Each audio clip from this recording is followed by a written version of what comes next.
Leaders. Nous avons la chance aujourd'hui de recevoir Claude Rizzo. C'est le plus maltais des Tunisiens.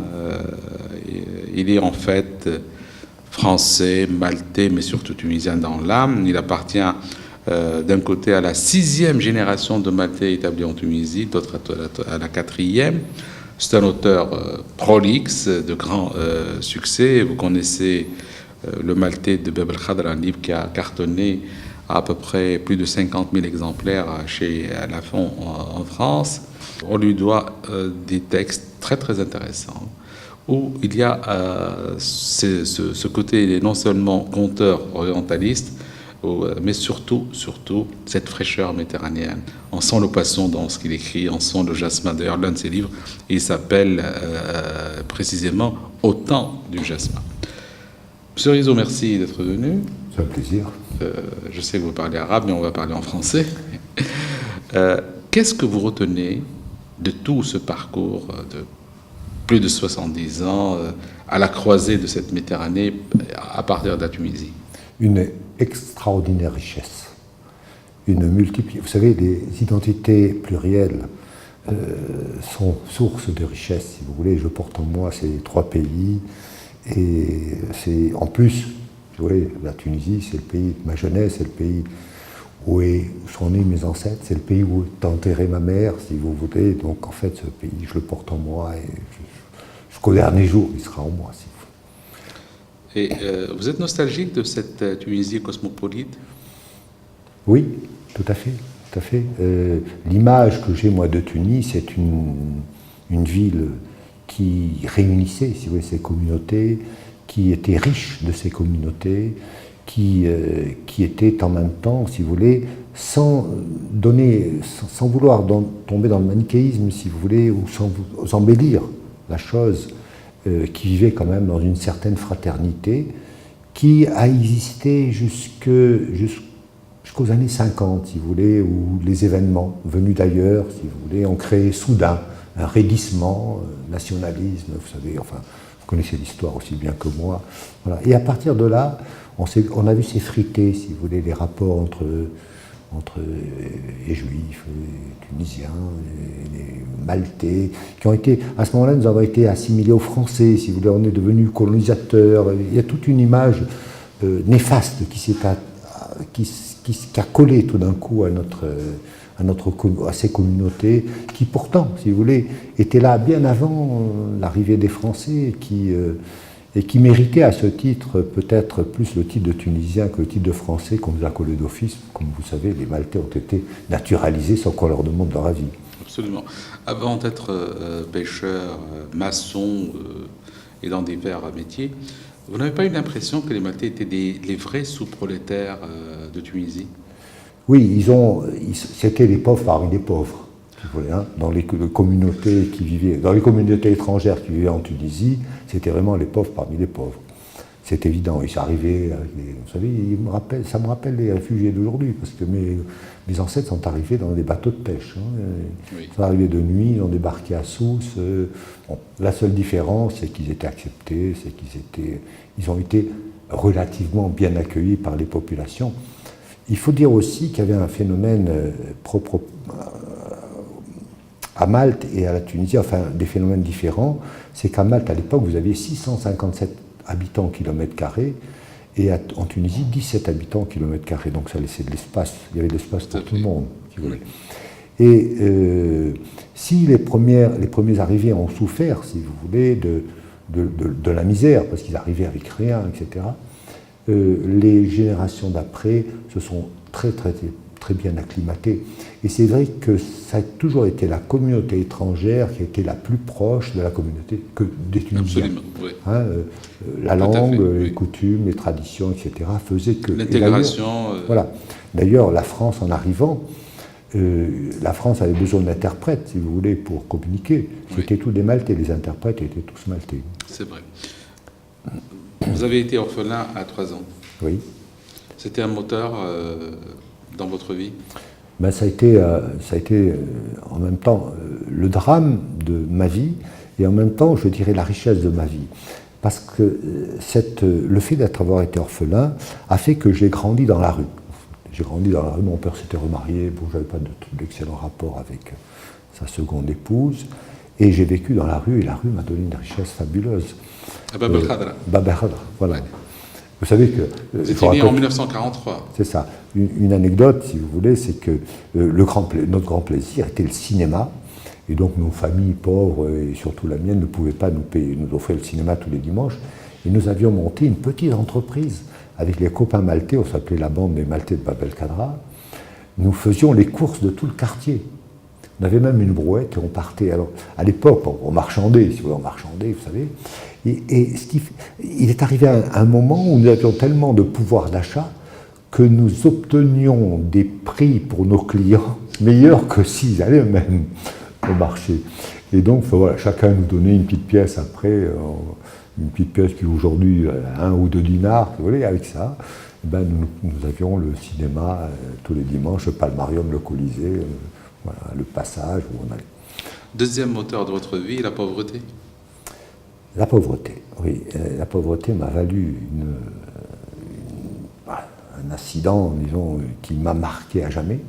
C'est le jour où je suis allé chez le Gerbien pour faire les courses que m'avait demandé un marâtre, et que le Gerbien m'a refusé le crédit en disant non, on ne peut pas. Trop endetté, trop d'argent.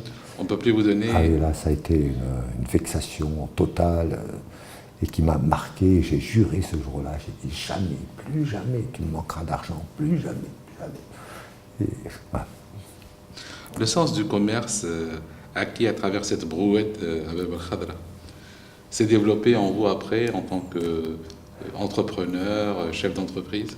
Oui, et l'entreprise, c'est enfin, j'ai découvert mon entreprise, j'ai commencé ma vie comme étant prof de lettres. Bon, je ne suis pas resté longtemps. Puis j'ai fait une petite carrière dans les produits cosmétiques, vous voyez. Et puis j'ai eu ma petite entreprise. De bâtiment. De bâtiment, oui. Les Maltais étaient très connus dans la maçonnerie. Oui.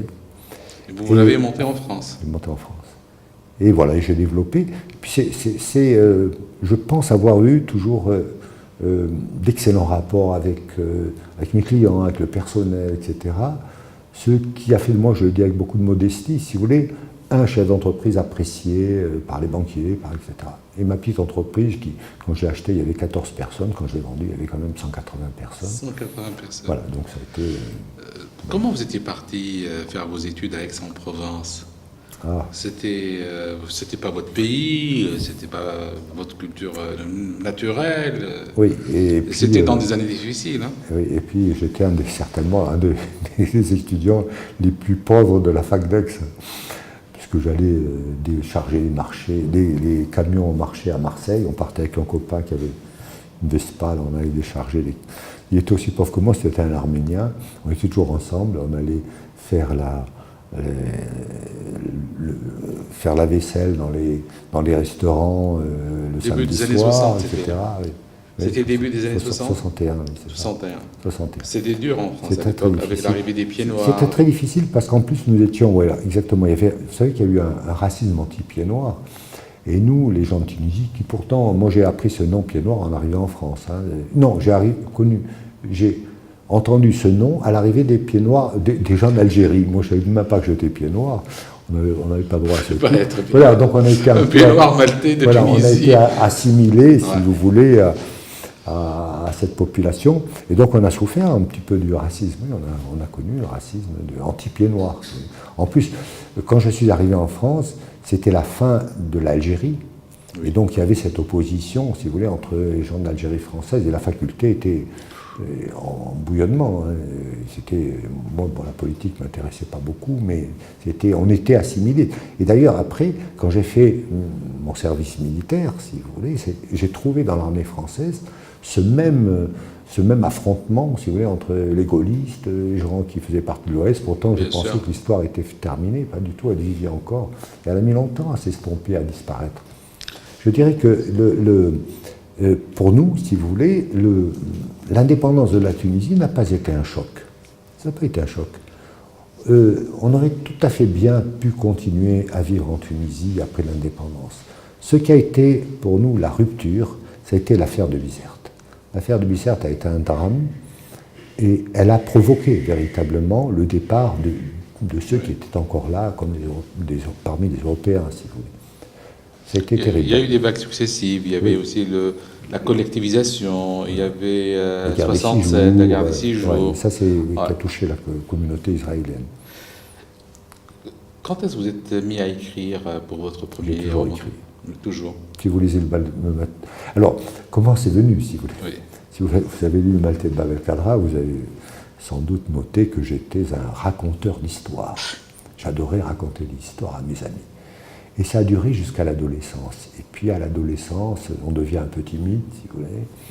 Et donc j'ai arrêté de raconter des histoires, je me suis mis à les écrire.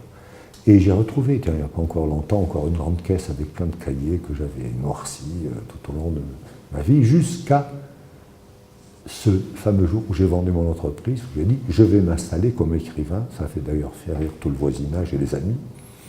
Et puis de façon extraordinaire, j'ai envoyé un roman chez un éditeur. Et 15 jours après, l'éditeur m'a téléphoné en me disant que je publie l'autre roman, c'était Michel Lafon, vous voyez. Excellent. Ça a été une histoire assez relativement... Je suis rentré dans le monde de l'écriture sans trop de difficultés. Aujourd'hui, votre prochain livre est en gestation? Oui, c'est curieux parce qu'il s'appelle, enfin pour titre provisoire, Le Voyage à Malte. Et Le Voyage à Malte, c'est le retour. Tout à fait, c'est le retour dans un drame. C'est le Khadra à Malte. Il y a combien de Maltais en ce moment en Tunisie? Oh, il en reste quelques centaines. Un peu à Djerba, je connais 2 ou 3 familles à Tunis, à Marsa, mais plus. À Sfax, peut-être les Patanais, tout ça? Peut-être à Sfax. Ouais. Mais il n'y a plus de... Alors, l'ambassade de Malte à Tunis essaie de les rassembler, essaie de créer, de les retrouver déjà, et puis de créer un sentiment de communauté, d'appartenance. Il y a eu cette année la visite de la présidente de la République maltaise. Je sais, elle est venue m'embrasser. J'étais là, elle m'a embrassé. J'avais l'impression de retrouver une vieille tante. Est-ce que vous êtes confiant dans cette transition démocratique en Tunisie? Est-ce que vous voyez que c'est un pays apaisé ou encore sous tension? Comment vous voyez un peu les choses, sans rentrer dans la politique évidemment? Non, vous savez, quand on a fait la Révolution française, combien de temps a-t-il fallu pour arriver véritablement à une période de tranquillité, etc. Laissons à la Tunisie. Moi, j'ai confiance dans cette démocratie, j'ai confiance dans le peuple tunisien, et j'ai confiance dans son avenir. Mais le chemin n'est pas facile. Il n'est pas facile. Vous avez choisi un chemin très, très, très difficile, mais tenez bon, les gars, tenez bon. Ouais.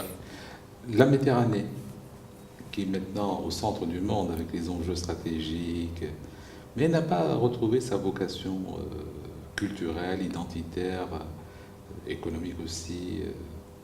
Comment on peut raviver cette grande bleue? C'est une question très... vous savez, je ne sais pas si vous avez remarqué, mais la civilisation, elle tourne dans le monde. Elle était dans la Méditerranée, elle passait dans l'Atlantique, elle est venue dans le Pacifique. Elle reviendra en Méditerranée. La Méditerranée a ses atouts, elle a sa culture, elle a son dynamisme. Il faut qu'on retrouve d'abord l'esprit méditerranéen. Au-delà, si vous voulez, des religions, des nationalités, etc., qu'on retrouve un peu ce cosmopolitisme méditerranéen qui a été le nôtre, qui a créé Tunis, Marseille, etc. Et je pense qu'on va retrouver un jour cette belle civilisation qui fut la nôtre, avec les Carthaginois, les Romains, etc., toute cette histoire, tout ce patrimoine que nous avons, il va rejaillir. Il faut d'abord qu'on trouve une tranquillité, une sérénité, que les pays du Maghreb, si vous voulez, trouvent leur équilibre après la période de colonisation. Mais je suis confiant. Enfin, je ne le verrai peut-être pas, mais j'espère que nous allons... C'est du temps, autant, mais vous êtes confiant dans ce retour? Tout à fait. Et vous? C'est mon espoir. Ah. C'est mon espoir. Mais c'est sûr que la Tunisie traverse une période, je dirais, normalement difficile. Il y a eu un brasier, que ce soit Portugal, Espagne, l'ex-Yougoslavie, la Grèce, un brasier économique, financier, le Moyen-Orient, la Libye toute proche, l'Algérie, elle a payé aussi son écho. Mais on voit quand même le réveil. Regardez l'Espagne, par exemple, on parlait de l'Espagne est en train de se réveiller, le Portugal, etc. Donc on voit le réveil de la Méditerranée. Et puis même en France, la partie méridionale, région de Marseille, etc. Oh. Et alors c'est curieux parce qu'en fait, on parlait du cosmopolitisme tout à l'heure, c'est en fait l'État-nation a un peu dissous ce cosmopolitisme qui, en Europe, est en train de renaître à travers, vous savez qu'on a fait l'Europe des régions. Donc on voit à nouveau des villes, si vous voulez, se créer, ou des régions entières se créer. Et je prends l'exemple de Marseille, qui est en train de devenir véritablement une ville cosmopolitaine, si vous voulez, et qui va générer, à mon avis, un avenir prospère. Tout à fait, c'est autour des grands ports de la Méditerranée qui sont des portails oui. que renaîtra un peu cette nouvelle dynamique. Et vous avez parfaitement raison. À Carthage, il y avait déjà 32 nationalités à l'époque. 32 nationalités. Ouais, c'est extraordinaire. Oui. Écoutez, nous sommes ravis de cette Tout le plaisir visite, était pour moi. et nous attendons avec impatience votre nouveau roman. Merci. Et pour redécouvrir Malte à travers le regard d'un Maltais de Tunisie. Oui. Et je vous invite d'ailleurs à aller à Malte. Malte. Vous verrez, vous savez que déjà vous avez la communauté de langues. N'oubliez pas qu'à Malte on parle une langue maghrébine qui était celle de Sousse au Moyen-Âge. Absolument, absolument. Merci beaucoup. Merci. Leaders.